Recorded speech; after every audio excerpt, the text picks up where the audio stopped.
Tervehdys. Kevät on jo Suomen maahan koittanut. Maaliskuun 11. päivä.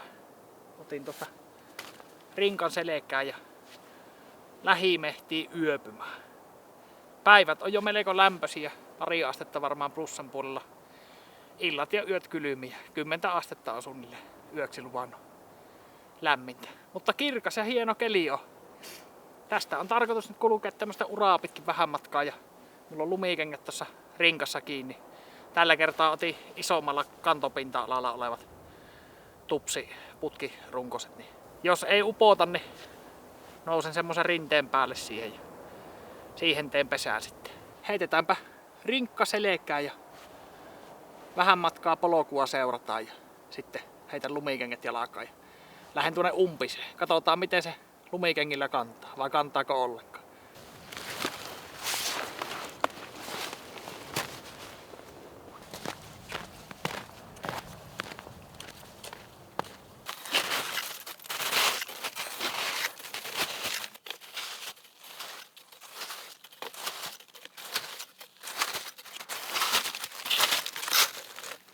Hyvin kantaa. Ei upota yhtään. Ai että. Ei olisi tarvinnut edes olla nämä isommalla pinta-alalla. Olisi mennyt ne TSL. Tää varmaan kantaisi melkein ihan pelkillä kengillekin. Ei siinä mitään. Jatketaan matkaa. Leiri ei ole pitkä matka. Meteliäkin voi tässä videolla kuulua. Tuossa mäen päällä vähän matkan päässä on sellainen varastoalue.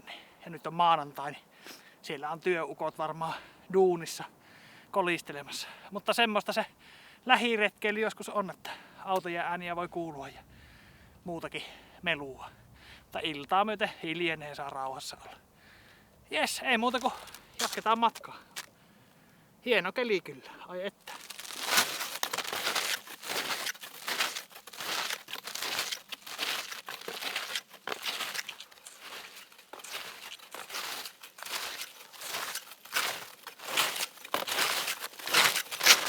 Noniin, tähän minä teen leiri. Nyt onkin helppo laittaa teltta, kun on koko lailla tasainen maa, kun on lunta sen verran. Mutta katsotaanpas, saisiko leirin pystyyn.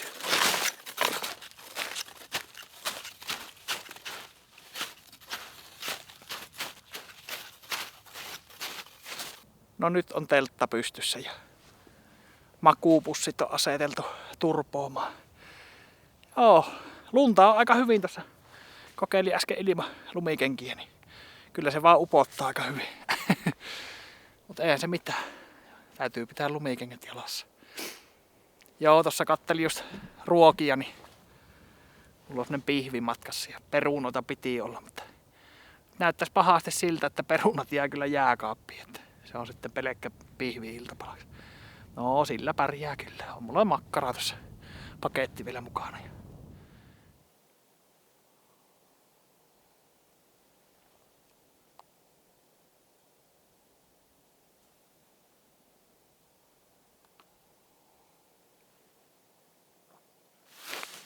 Kokeillaan huvikseen minkä verran upottaa. Kyllä se vähän se.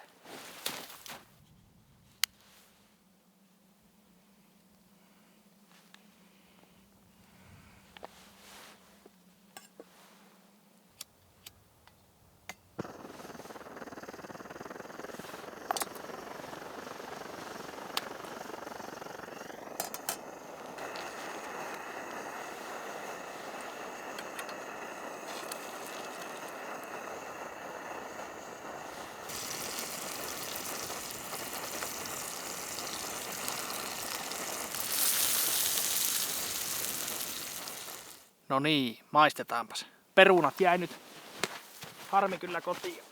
Mä eilen ne keitin valmiiksi. Oli tarkoitus ne paistella tossa, mutta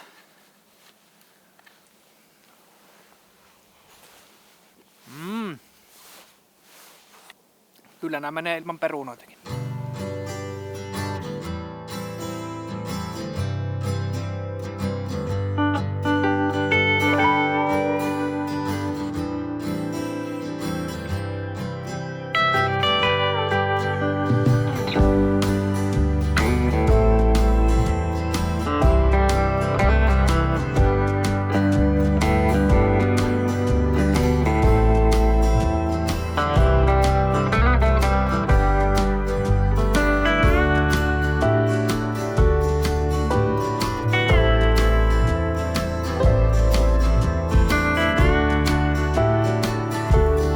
Nasautetaan iltakalja. Enigma West Coast Double IPA. Tää on tämmöstä jotain väkevämpää. Miellyttävähän täällä on olla. Tossa on vaan tuo varastoalue, niin siellä on joku tuomionpäivän masiina huutanut nyttenkin kolisee. Se vähän tietysti luontokokemusta häiritsee. Mutta kyllä tässä punatulukut on pitänyt ääntä ja tiaisia tuntuu olevan jo äänessä. Että mä luulen, että huomenna aamulla kun herää, niin voi linnut jo laulella. Otin tämmösen ulkotuleen mukaan, kun tulijahan täällä nyt ei saa toisten mehtiin tietenkään tehdä, mutta tuo ulkotuli nyt varmaan talvella on ihan sallittu. Ja on mulla tossa kynttilöitä, mä voisin oikeastaan näyttää tuo on vähän tommonen tee se itse retkimiehen kynttilä. Tässä. Eli siinä on haulikohylsy, mistä on leikattu pätkä pois ja pohjassa on tommonen tii, mitä golfarit käyttää sinne pallon alla. Tää on. Sen voi tökätä lumihankeen tai johonkin kannon rakooseen. Jostain amerikkalaiselta YouTube-sivustolta näin, kanavalta näin kun ukkeli teki tämmösen, niin mä ajattelin, tehdäänpäs ite, kun tuo työkaveri Arto metästää, niin mä siltä pyysin, että tuohon pari hylsyä, niin mä tein itelleni ja Artolle kanssa. Niin semmonen. Vähän tommoista tee se itse puliukko mennä, mutta ihan toimiva kamme varmasti. Tossa mä laitan, kunhan hämärtyy, niin istuskelen tuossa ulkotulen loisteessa ja laitan kynttilät kanssa siihen porottamaan. Ei tarvi pimeässä istua.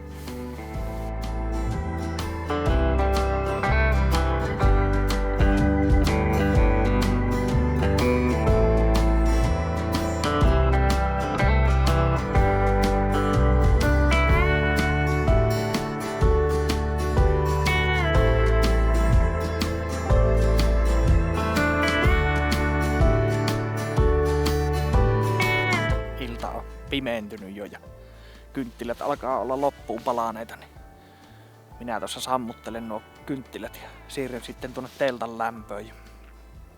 Mikäs tässä on ollut istuskellessa? Pari olutta tuossa naposteli. Kuuntelin hakeettimen pauketta. Nyt ei saanut rauhassa olla metässä, kun ukot on 3 vuorossa varmaan tuossa voimalla varastoalueella, niin jotain hakeetinta paukuttavat. Pitääpäs tuosta, antaapa hakeettimen paukkua, kunhan ei koko yötä pauku, että sais vähän lepäiltyä. Mutta siinäpä kaikki tältä päivältä. Hyvät yöunet, meinasin nukkua ja huomenna sitten katoo, että menenkö tuosta Kinkomaalle polkuja pitkin vai kävelenkö tuonne Muurameen sitten suoraan kattoo vähän miten kylmä keli on ja niin edespäin. 10-11 astetta se on luvannut pakkasta yöllä. Mulla on tossa 2 makuupussia, niin uskoisin, että selviää ihan jopa lämpimästi. Mutta siinäpä kaikki tältä illalta. Jatketaanhan huomenna seikkailua. Huomenta. Melkein 13 tuntia nukui. Oikein lämmin. Lämmin oli nukkua. On tosiaan untuva pussi ja sitten tämmönen kuoripussi tai mikä tää on. Päällyspussi. Kai se siellä 10 pakkasasteessa yöllä kävi, mutta ei kyllä haitannut yhtään. Kondensaatio ei näyttäisi teltassa olevan juurikaan. Se on varmaan, kun tää on aika korkealle pystytetty nyt, niin se puhaltaa ilmavirtaa koko ajan läpi. Niin se on tietysti vähän kylmempi kuin umpiteltta, mutta ei se kerää kosteutta samalla lailla. Ja makuualustana oli uusi. Tää nyt on ollut mulla jonkin aikaa, mutta ekaa kertaa testissä.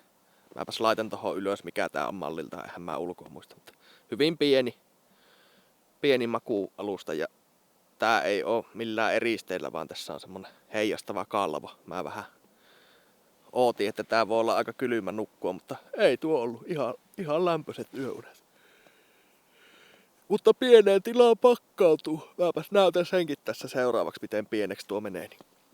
Niin, jos jollain on haluja pieneen ilmatäytteeseen, niin tuosta saa. Tää nyt on ekaa kertaa testissä, että kestävyydestä en osaa vielä sanoa mitään, mutta se jää nähtäväksi.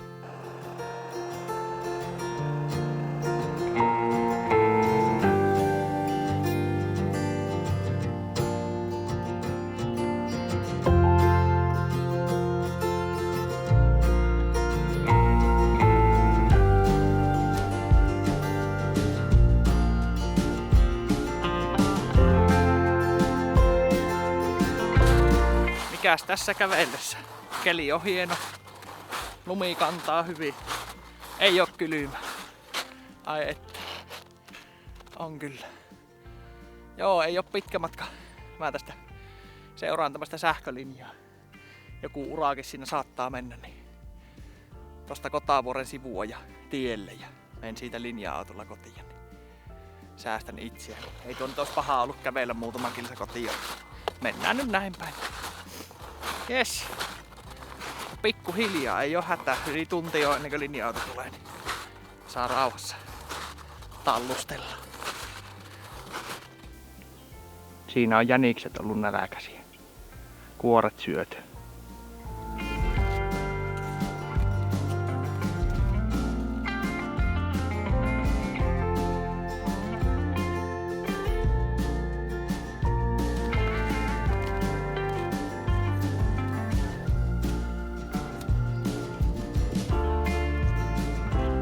Noniin, tie näkyy tuolla, Järvijatie. Siihen minä tästä Taaperran ja linja-autolla kotiin. Tämmönen reissu tällä kertaa. Nyt ei pitkästi kävelty, mutta olihan tuo mukava käydä pitkästä aikaa yöpymässä. Kohta se on vielä mukavampi kuin kesä tulee. Ei muuta tällä kertaa. Palataan seuraavalla kerralla. Moro!